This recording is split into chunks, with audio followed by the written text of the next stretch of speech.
రాష్ట్రాలను వణికించింది. తుఫానులతో సహజీవనం చేస్తున్న మన తెలుగు రాష్ట్రాలకు ఈ ఏడాది భూకంపాలు కూడా ముప్పుగా మారుతున్నాయి.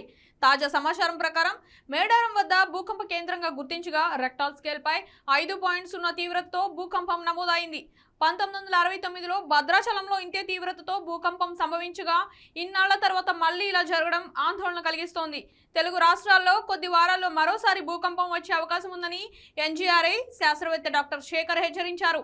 రెక్టార్ స్కేల్ పై 6.0 లోపు తీవ్రతతో భూకంపాలు సంభవించే ప్రమాదం ఉందని, పాత భవనాలు మరియు పగుళ్లు ఉన్న నిర్మాణాలను ఖాళీ చేయడం మంచిదని సూచించారు. హైదరాబాద్, హనుమకొండ, ఖమ్మం, కొత్తగూడెం, మణుగూరు, భూపాలపల్లి, చెర్ల, చింతకాని, భద్రాచలం, విజయవాడ, గుడివాడ, జగ్గైపేట, తిరువూరు, గంపలగూడెం పరిసరాలలో పలు సెకండ్ల పాటు భూమి కంపించడంతో ప్రజలు భయాందోళనతో ఇళ్ల నుంచి బయటకు పరుగులు తీశారు. భూకంప తీవ్రత పైన శాస్త్రవేత్తలు అధ్యయనం కొనసాగిస్తున్నారని, వీటి ప్రభావం నుండి తప్పించుకోవడం కోసం ప్రజలు అప్రమత్తంగా ఉండాలని సూచించారు.